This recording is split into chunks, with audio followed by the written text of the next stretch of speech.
Olá, boa noite. Meu nome é Lívia Corbellari, do projeto Livros por Lívia. E hoje eu estou aqui no perfil da Editora Maré porque eu vou entrevistar a Carolina Lopes, que é uma das atrizes que compõem o elenco do audiolivro Guananira, da Bernadette Lira, que é um projeto novo aqui da Editora Maré, que a gente está em fase ainda de produção, em fase de gravação do audiolivro. E é um projeto contemplado pela Lei Aldir Blanc. E em breve a gente vai estar aqui ao vivo com a atriz Carolina Lopes, que vai conversar um pouco com a gente sobre como foi o processo dela de preparação para gravar as crônicas da Bernadette, como que foi a gravação, e a gente vai bater um papo também sobre o livro, o Guananira, que ele já existe em papel, já existe publicado, mas agora vai ganhar uma versão em audiolivro, que a gente vai poder escutar todas essas crônicas da Bernadette Lira. E a Carolina Lopes, que vai estar com a gente daqui a pouquinho, é uma das atrizes que compõe o elenco aqui do nosso audiolivro, que em breve vai estar aí nos fones de ouvido de todo mundo. Logo, logo ela vai entrar aqui online para a gente conversar. E quem quiser participar também pode deixar os comentários aqui, pode fazer perguntas, a gente vai conversando com a Carolina. Podem participar aqui do bate-papo, todo mundo. Eu vou mediando esse bate-papo, vou fazer algumas perguntas para a Carol, mas quem quiser participar também, a gente está aqui numa conversa sobre audiolivro, então quem já teve essa experiência também com o audiolivro pode comentar o como que foi, o que achou. E a Carol acho que está aqui online, vamos convidar ela para estar aqui com a gente. Segundos.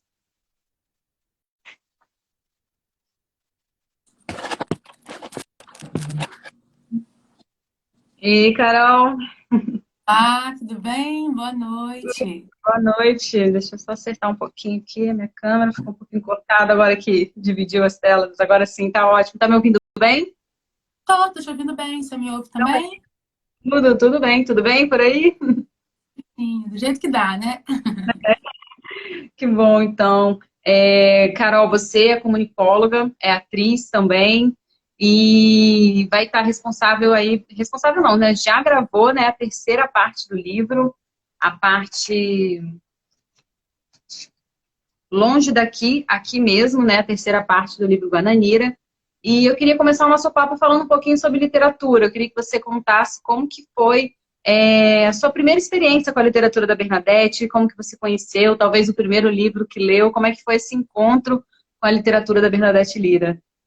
Na verdade, meu encontro inicial com a Bernadette foi pautado no cinema, que foi na primeira edição do FECIM, o Festival de TV e Cinema de Muqui, que eu era coordenadora da comunicação do festival, e nós a recebemos lá para poder fazer uma mesa que correlaciona, né, literatura e cinema a partir de roteiro, e tive ali um primeiro contato com o trabalho dela. Às vezes, em alguns saraus, estava ali junto, a gente trocava alguma coisa, mas foi a primeira vez que, de fato, eu fiz uma imersão na literatura dela, né? Porque, às vezes, você lê alguma coisa, crônicas, principalmente, publicações nos jornais, mas a relação que eu tive dessa vez, posso dizer até com a própria Bernadette, através da literatura dela, teve um outro nível de profundidade mesmo. E uma coisa que eu tive até a oportunidade de trocar com ela, que me chama muito a atenção, que talvez seja a primeira coisa que você puxa, assim, né? Porque a literatura sempre fala com a gente a partir de relações que a gente vai criando, da nossa subjetividade, com o que é proposto pelo autor. E a primeira coisa que me impactou é o tanto que ela é elegante na escrita dela, né? O tanto que ela passa de meia ponta pelas palavras, né? E as nuances do que ela escreve, tanta coisa atrás do texto, né? Tanta coisa também que fica no não dito, e dentro de uma consciência de alguém que realmente escreve há muito tempo, escreve enquanto ação cotidiana, né? Que é muito legal. Isso que ela fala também sobre um lugar de trazer a literatura para um lugar de trabalho, para além do quanto se romantiza a arte como um todo, né? Que Ah, é a acaba arte como um todo. que É um acaba trabalho também, né? isso, e muitas vezes é uma coisa que a gente conversa muito no teatro também, o tanto que essa. Não posso olhar para os comentários, senão eu me perco. Ela tá É, vendo, eu fico. eu que vou cuidando aqui dos comentários aqui, mas a Bernadette já está mandando aqui, que gentileza. A Bernadette está online aqui com a gente. Boa noite, Bernadette. Uma honra aqui ter a Bernadette aqui junto, mesmo virtualmente, né? E todo mundo também que está presente, né? Muito boa noite a todos aqui. Muito obrigada pela presença de todo mundo. Mas nesse lugar, né, que a gente conversa muito no teatro também, o tanto que a romantização do que a gente faz, descolando do trabalho, acaba culminando para um entendimento que vulgariza a nossa profissão, no sentido de remuneração, no sentido de reconhecimento, né? É preciso que a gente, antes da sociedade, entenda que não somos seres que vivem de luz e separados de carne e osso, né? Temos rotina, precisamos estudar, trabalhar e praticar para que o nosso trabalho vá se tornando cada vez melhor, como qualquer outro trabalho. Então, no primeiro contato que nós tivemos, a Bernadette e eu, para falar sobre Guananira, ela comentou que escrever é algo que ela faz todos os dias, independente de qualquer intercorrência, e perceber uma dama como ela, falando dessa forma, faz parecer que é até possível a gente escrever um dia com a qualidade que ela escreve, né? E é exatamente isso que você falou, né? A arte pra gente não é um hobby. É o nosso trabalho, é a nossa vida, é a forma como a gente enxerga o mundo. Não é um hobby, não é uma coisa que a gente faz em segundo plano. Realmente a arte, sim, para a nossa vida é o nosso trabalho, é a nossa forma de ver a vida. É exatamente isso como você falou. E é interessante também você falar desse primeiro encontro do seu com a Bernadette, foi no FECIM, Festival de Cinema de Muqui. E é legal também que a Bernadette, além de escritora, ela também é professora de cinema, né? Criadora aí do termo Cinema de Bordas. Ela tem também toda essa relação com o cinema muito forte também. Então, muito interessante que esse primeiro contato que você teve com ela foi pelo cinema e depois pela literatura. Bem legal saber. E é E... muito... Uhum. Não, pode Desculpa. falar. Tanto que a escrita da Bernadette tem camadas, né? O tanto que são várias pessoas que conversam dentro dela e ela consegue trançar essas personalidades ali, né? O tanto que Uhum. é bom perceber sobre tanta coisa que ela está falando e como ela consegue cadenciar isso num lugar que é confortável de compreender. Assim. Você vai deslizando e quando você vê, meu, caramba, é disso que ela está falando, sabe? E que pode ser ou Uhum. não também. Mas é muito Sim. poético e muito, muito rico mesmo. E falando assim sobre a literatura da Bernadette, nessa parte que você vai ficar, essa terceira parte do livro, ela é uma parte que fala mais do momento em que ela não estava morando aqui em Vitória, que ela estava morando em outros lugares e sentia saudade de Vitória. Tem até uma crônica que foi escrita dentro do avião, que o título é Escritos de Avião, se não me engano. E eu São duas. queria saber, são duas, né? Então, tem essa coisa do trânsito entre Bernadette morou em outros lugares além de Vitória, mas a Vitória ainda é sempre muito presente na vida dela. E essa terceira parte do livro é exatamente sobre isso. E eu queria que você falasse um pouco o que significou para você interpretar nessa parte, né, fazer essa leitura dramática para o audiolivro. O que significou essa parte para você sobre Vitória? Então, eu fiz um processo imersivo com relação ao livro que durou mais ou menos um mês. Eu fiquei os primeiros 10 dias focado numa leitura direta do livro como um todo, e aí você faz uma leitura geral, depois você volta em pontos que te afetam, até você encontrar intenções. E depois eu passei os outros 20 dias focada na terça parte do livro, para poder criar. Eu acho que a gente, quando a nossa relação com o autor ela está pautada na literatura, no que ele escreve, é uma relação que eu acho que o protagonista é a subjetividade do leitor, no final das contas, né? Que é quem vai dar significado, vai produzir sentido para aquilo que é lido.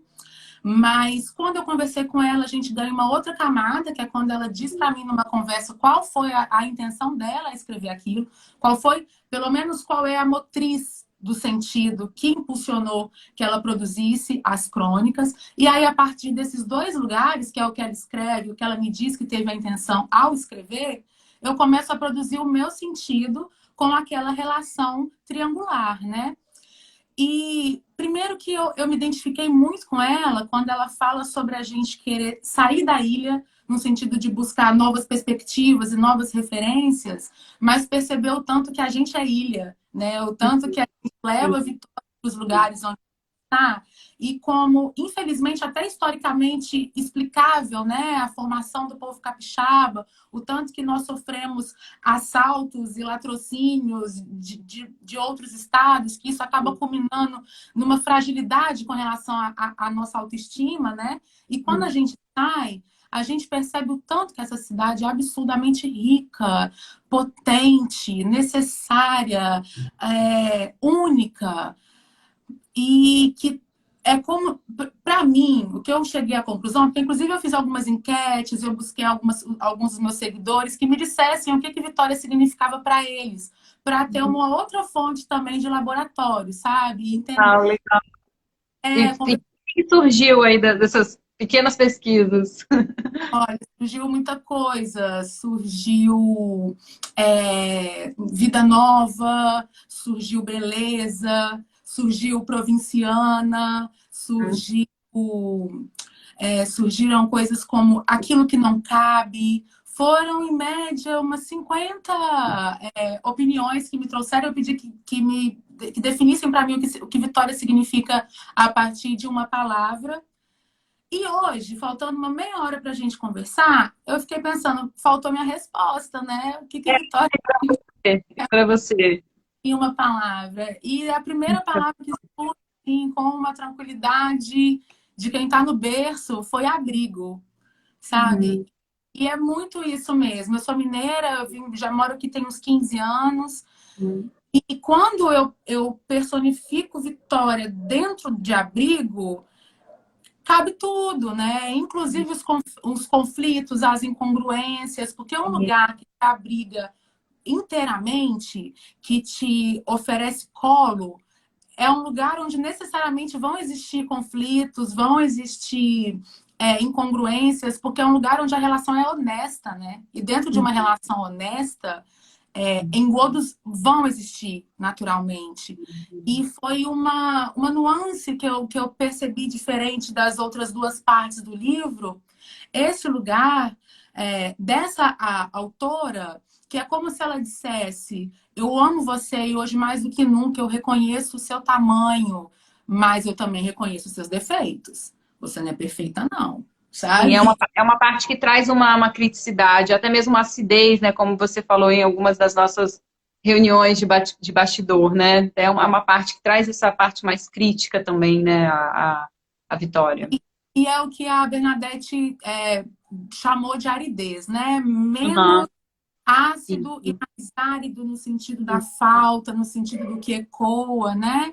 E é muito louco, porque dentro dessa mesma escassez, aridez, dessa mesma falta, é essa falta que apresenta um cenário do que é essencial, né? Porque quando a gente sente falta de alguma coisa, a gente tem ali estampada a intensidade do quanto aquilo é necessário para a gente. Então, eu acho que o livro ele se encerra num lugar que tem esse amor em totalidade, né? E falta até dos seus defeitos, porque seus defeitos te constituem, né? Sim, ótimo. Ótima fala, Carol. Muito boa noite a todo mundo. Quem entrou agora aqui na nossa live aqui, eu estou conversando com a Carol Lopes. Ela é uma das atrizes que compõe o elenco do audiolivro Guananira, da Bernadette Lira, que é um novo projeto aqui da Editora Maré, que a gente vai lançar em breve. A gente está em fase de produção. Vamos lançar em breve o audiolivro Guananira. E é um projeto contemplado pela Lei Aldir Blanc. A gente está conversando com a Carol, uma das atrizes desse elenco. E eu queria, Carol, que você lesse um trechinho também pra gente dessa parte, pra gente sentir um pouquinho também como é que é essa terceira parte do livro das crônicas. Tá. Boa noite a todo mundo, quem chegou agora, obrigada por estar aqui. Antes de ler, eu só queria pontuar Sim. que juventude, ousadia, pioneirismo não são informações que pertencem exclusivamente a quem tem pouca idade, né? E pensando que a terça parte do livro seria uma terça parte contemporânea e com toda a imagem que a Bernadette carrega, eu fiquei um pouco reticente com relação a isso, mas eu falei, eu não vou estereotipar uma senhora aqui, porque o que eu leio aqui tá muito além de qualquer visão conservadora do que coubesse a uma senhora. Tem muita força, tem muita sensualidade, deboche, tem elegância. E eu não sinto nesse momento que isso atravessa necessariamente o corpo de uma senhora. E como ela me deu esse direito de chamar de minha a essa leitura, Sim, exato. eu me dissociei de qualquer responsabilidade que eu pudesse ter com relação à temporalidade nesse sentido, sabe? E aí, eu separei um trechinho inicial de Escrito de Avião 1, né? Que é uma das coisas que ela escreve enquanto Sim. está no ar, que fala também sobre a página 93. Uhum. Se quiser acompanhar também, quem tiver com o livro quiser acompanhar. Que fala também dentre aquelas nuances do não dito, né? O tanto que alguém que sai de Vitória e conquista uma cadeira como professora da USP precisa ter em mente uma responsabilidade existencial com a terra da qual ela vem e precisa lutar para que algumas coisas cheguem até Vitória, para que ela possa devolver à Vitória o que lhe foi alimentado, sabe? Então, é perceber essa responsabilidade que a Bernadette tem com Vitória, tem com a formação da literatura capixaba. Eu acho que é preciso trazer isso, até para a gente que chega agora e muitas vezes trata disso como um problema da ordem do dia, né? E muitas vezes esquecem nomes, esquecem trajetórias de pessoas que, inclusive, pegaram um cenário muito mais complexo do que o Sim, nosso atual, né? sim, sim. Muito bem pontuado. Posso, então? Sim, claro. Escrito de Avião 1. De repente, e não mais que de repente, estou voando em direção à Vitória, onde eu vou lançar um livro. Não é de ficção, como alguns esperavam, mas se trata de um traslado um tanto enxugado de uma tese de doutoramento que defendi há anos na Escola de Comunicações e Artes da USP.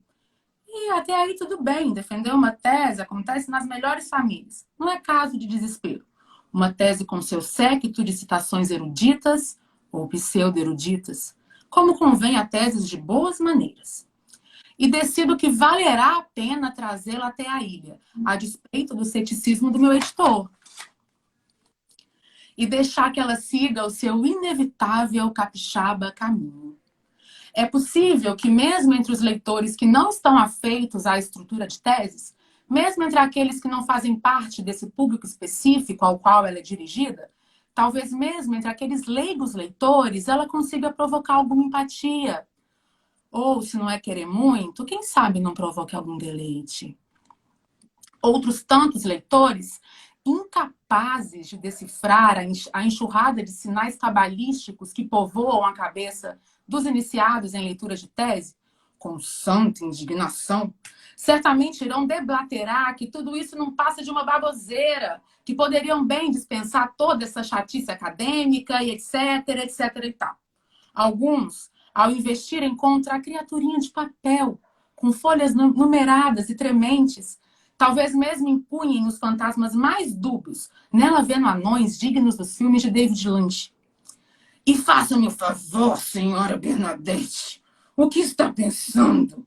Recolha essa insignificância e deixe os grandes pensamentos filosóficos para nós. Indubitavelmente. Isso me faz lembrar uma antológica entrevista que Roberto Almada concedeu à Gazeta Cada Terrinha, onde Almada, o saudoso poeta Almada, falava, não sem xiste, não sem refinada ironia, de alguns tipos rocambolescos que se acham os donos da cultura e da literatura dessa nossa pequena porção de terra, cercada de água por todos os lados. Ótimo trecho, ótima escolha. Carol, você já contou um pouquinho como é que foi a sua preparação, essa pequena pesquisa que você fez nas redes sociais, mas eu queria que você falasse mais um pouquinho como é que foi essa preparação, essa leitura, essa releitura, e também como é que foi durante as gravações também, contar pra gente como é que foi esse processo de preparação e depois, de fato, gravar, se foi a sua primeira experiência também com audiolivro, como é que foi trabalhar fazer esse trabalho, na verdade.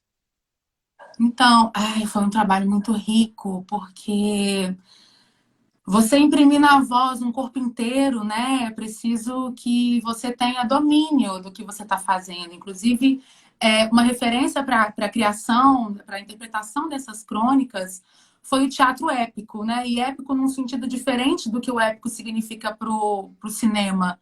O épico no teatro ele está mais vinculado a quebras, à construção de personagem em cima de personagem, né? Porque ela traz muitas referências de outras pessoas, de outros comportamentos, e o trabalho de entender o texto, né? De interpretar o texto e perceber possíveis intenções que te deslocam de uma oralidade que precisa voltar para ela e depois te desloca de novo, sabe? Esse entendimento é um entendimento de costura textual que precisa de amadurecimento, precisa de ler. Eu tinha um professor na comunicação, Martinuzzi, que ele falava, foi uma coisa que marcou muito para mim, que ele fala que um bom texto precisa dormir, né? E às vezes a leitura também atravessa esse lugar de você e você deixar seu corpo entender, esperar um pouco e dar uma caminhada e ver alguma coisa e depois retornar para aquele livro num outro estado, com um outro nível de deglutir aquele conteúdo, esperar o seu corpo entender e o seu corpo ler e te dá retorno também, te dá resposta, porque nem tudo é um processo consciente. Às vezes, na repetição daquele conteúdo, vai aparecer uma nuance que você vai, olha, isso aqui de repente pode estar num outro lugar. E isso aconteceu até o final, mesmo lá gravando com o Hugo, é o Hugo mesmo, né? Sou Reis. E conversei com ele e falei, Hugo, por favor, eu sei que eu estou te dando mais trabalho do que o que você foi chamado para fazer, mas você é o primeiro feedback que eu tenho de público. Então, para além de questões técnicas, de chiado, se está bom o suficiente, se precisa ir para trás ou para frente, por favor, fica à vontade para me dizer se parece que para você não funciona, se para você é incômodo, porque você é o meu é o público número um aqui. É Então, o às vezes primeiro leitor, o primeiro ouvinte, né, agora. isso, ele é o primeiro ouvinte. E ele foi muito atencioso, muito generoso comigo nesse sentido, porque tem as questões técnicas ali do momento, né? De você precisar refazer e chegar um pouco mais para trás, um pouco mais para frente, aquela coisa toda. Mas também foi quase como algo construído a dois, porque quando eu sentia que ele estava comigo, que ele estava na história, eu sentia que estava funcionando. Quando ele voltava, eu sentia que precisava de novo de mais um cuidado, de mais uma nuance. Então, o feedback foi muito importante para essa construção.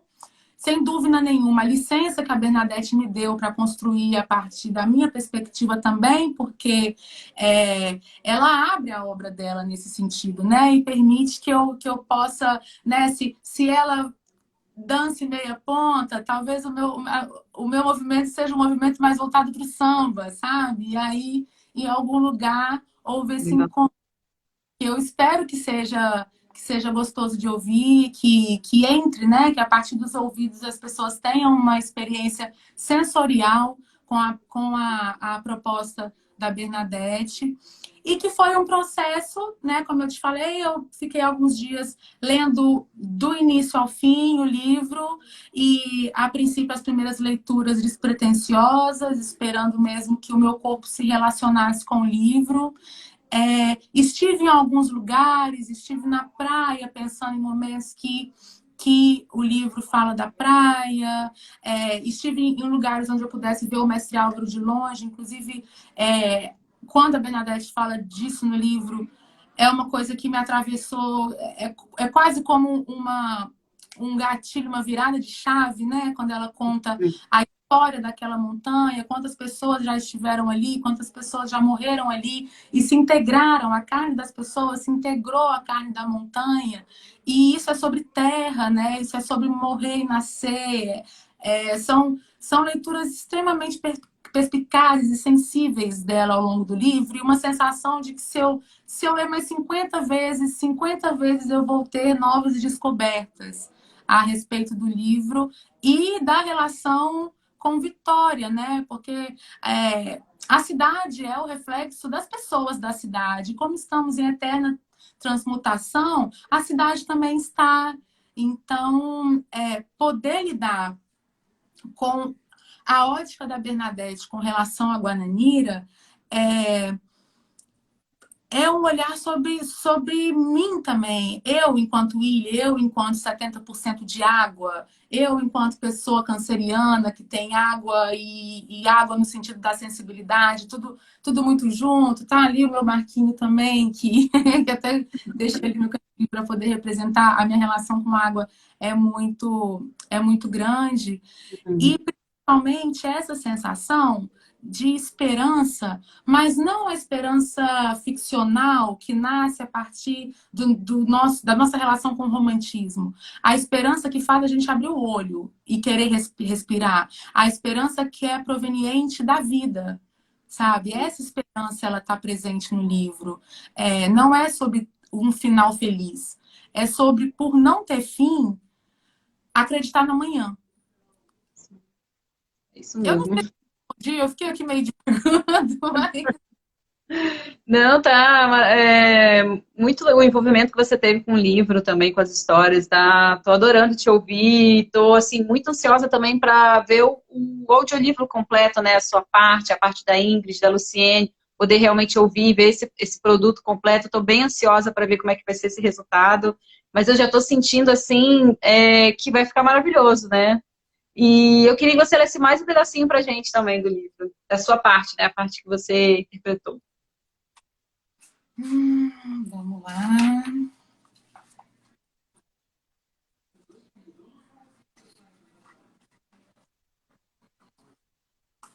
Tá. Vou ler um pedacinho de... Só um minutinho. Escrito de Avião 2 agora. Que é a segunda crônica que ela escreve ainda no ar.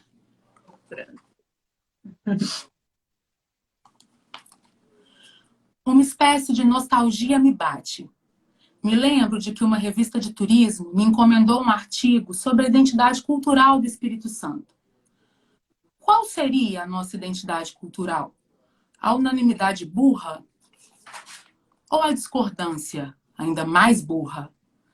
A falta de caráter e o desleixo com que acatamos as fraudes e as mentiras vindas de quem deveria prezar a justeza das informações?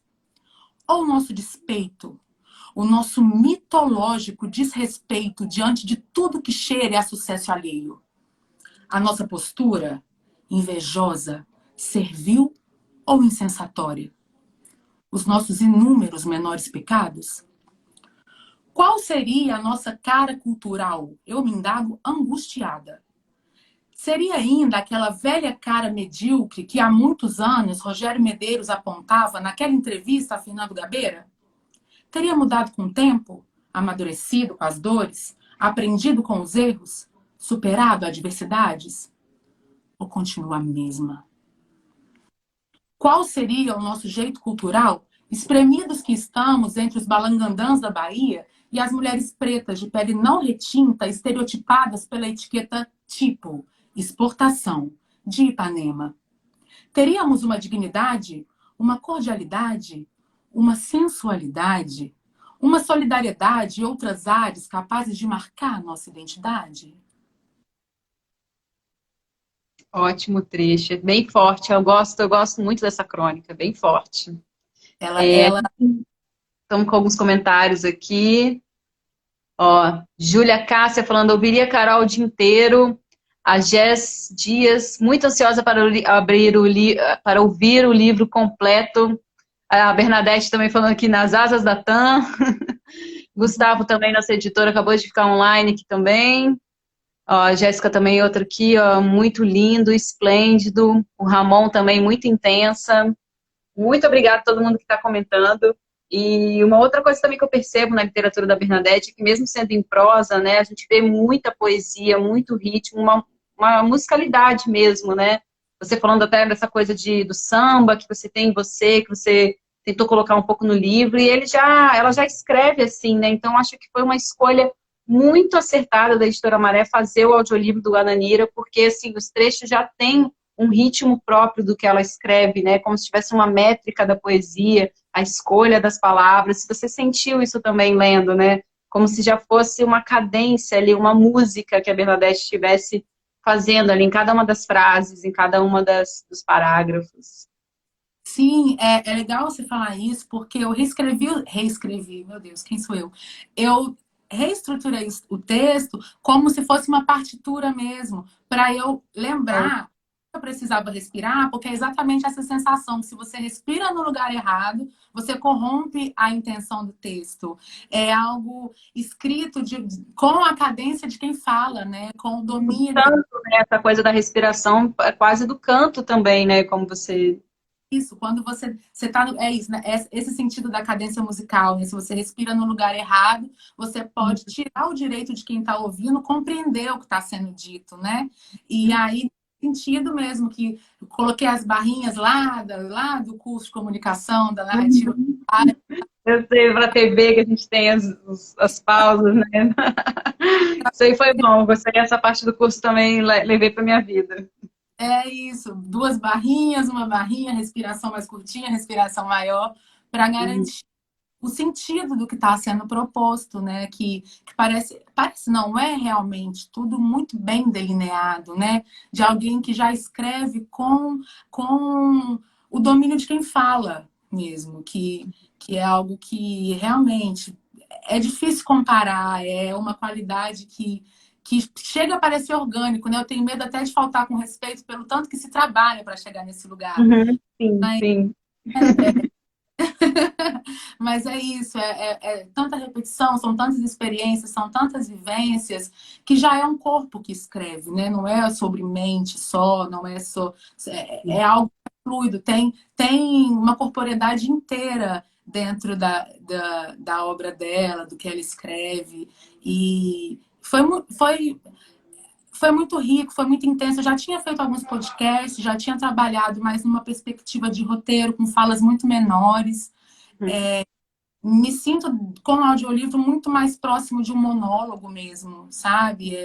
De um lugar onde eu tentei desenhar nuances para essa narração, para essa personagem. Tentei pensar em estados de espírito que motivaram essas escritas. Nesse dia ela parecia estar de tal forma e ela já parece estar de outro jeito, sabe? Para que tudo chegasse um pouco mais na linguagem teatral, que a minha, enquanto artista, eu me sinto muito ramificada, mas existem lugares que nos enraizam, né? E esse lugar de enraizamento, para mim, é o teatro.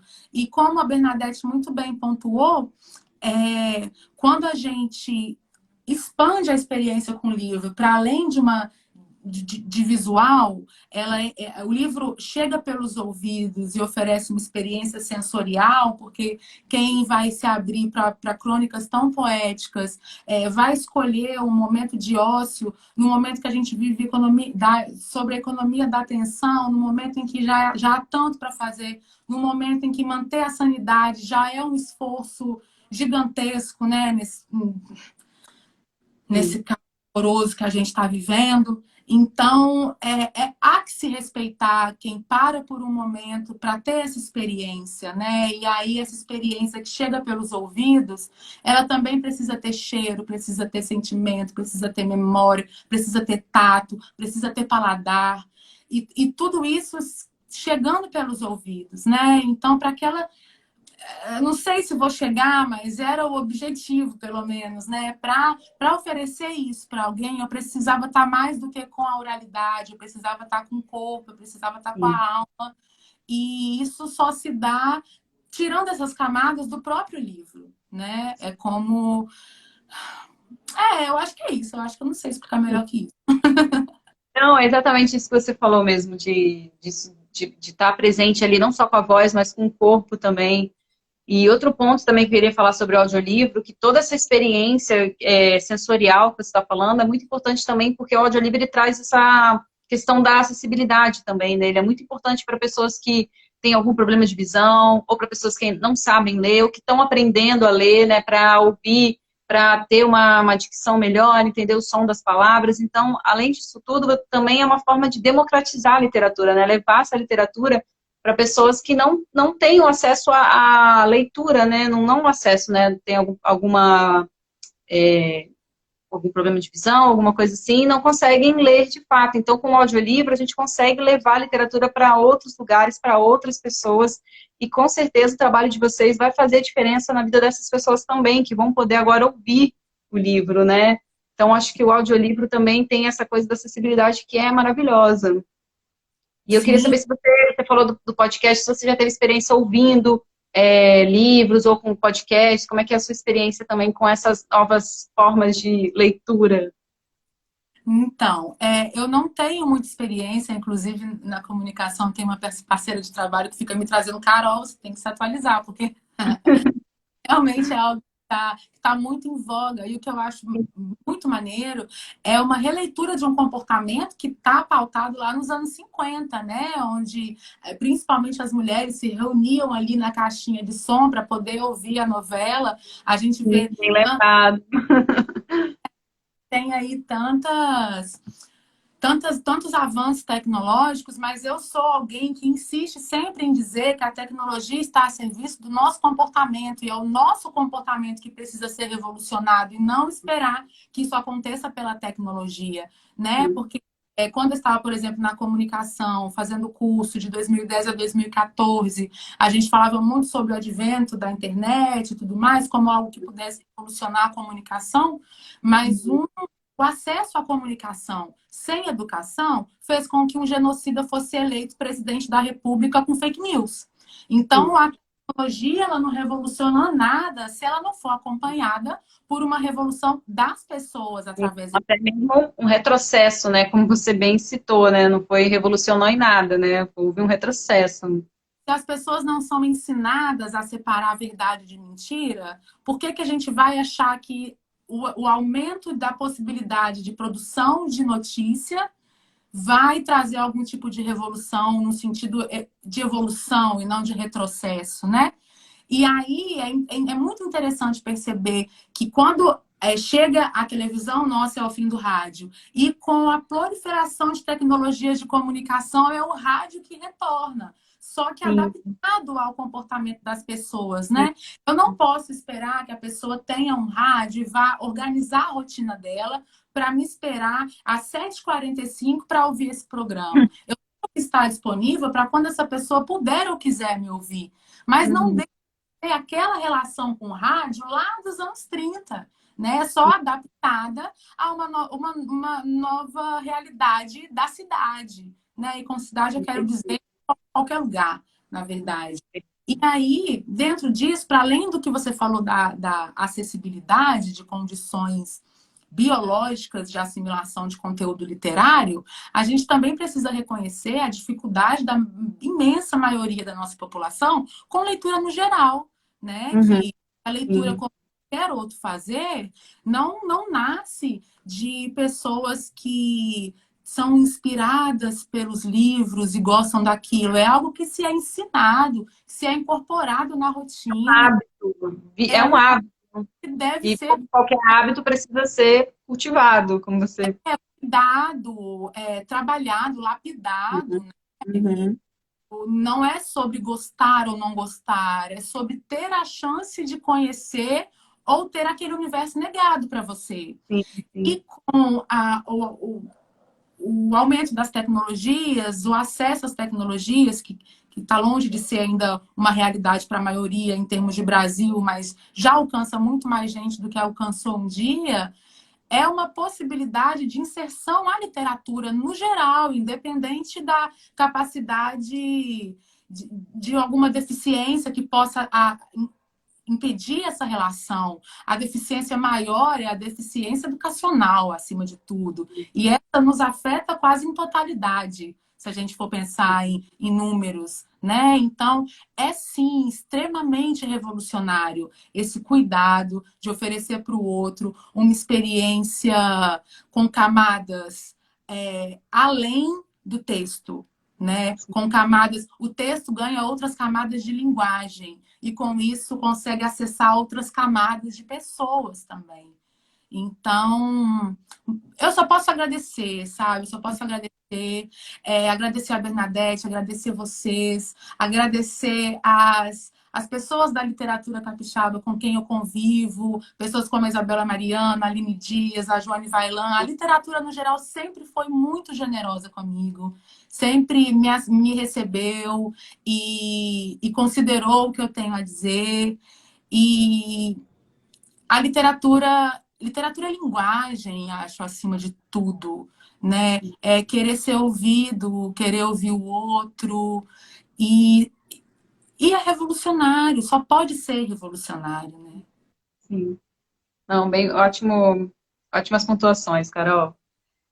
Também muito obrigada aqui por estar aqui com a gente nessa live, por essa conversa, esse encontro, mesmo sendo virtual, assim, já deu para matar um pouquinho a saudade. Espero que em breve a gente esteja, assim, pessoalmente, consiga a gente se encontrar e dar um abraço e matar essa saudade também. Muito obrigada a todo mundo que esteve aqui com a gente, que participou, que ouviu a nossa conversa. E eu queria encerrar essa live com mais um trechinho do livro, e que você lesse o último trechinho para a gente encerrar, assim, a nossa live hoje. Tá. Deixa eu pensar.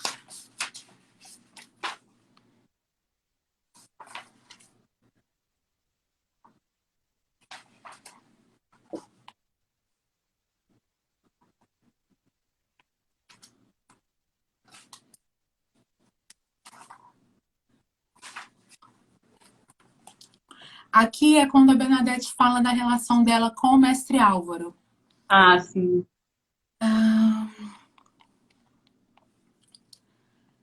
Tais elucubrações de humana voadora, por um lado, justificam os meus sentimentos ao avistar o cume do mestre Álvaro, uma vez que se aproxima a hora da chegada.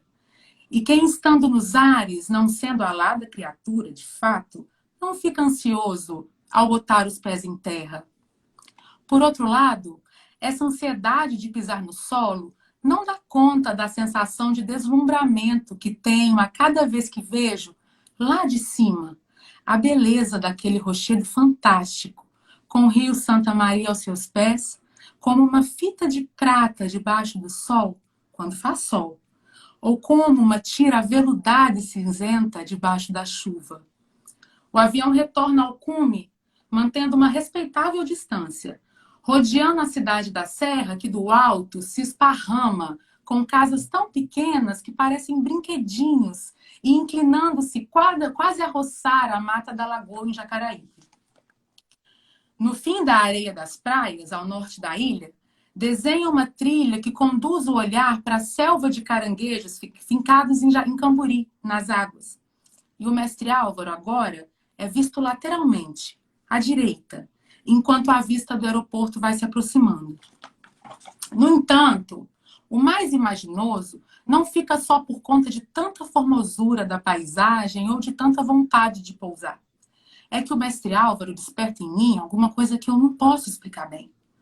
É verdade que, ao vê-lo pela janelinha, penso em quantos escalaram a montanha, séculos passados, em busca de esmeraldas e rubis que faiscavam nos sonhos dos primeiros colonizadores.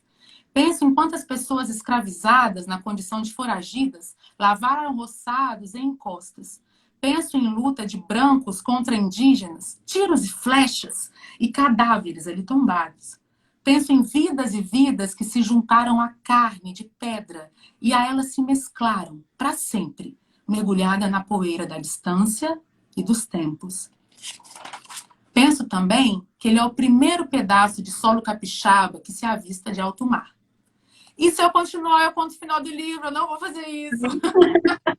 Tá certo, tá certo. Não, acho que a gente já passou, assim, trechos, você escolheu ótimos trechos, acho que aqueles que não conhecem o livro já sentiram, assim, a alma do livro, já sentiram a vibe também do livro, e a sua leitura também tá maravilhosa, Carol, eu não vejo a hora realmente de ouvir esse audiolivro na sua totalidade. E logo, logo a gente vai também estar aqui ao vivo com a Luciene, que ficou responsável pela segunda parte do livro.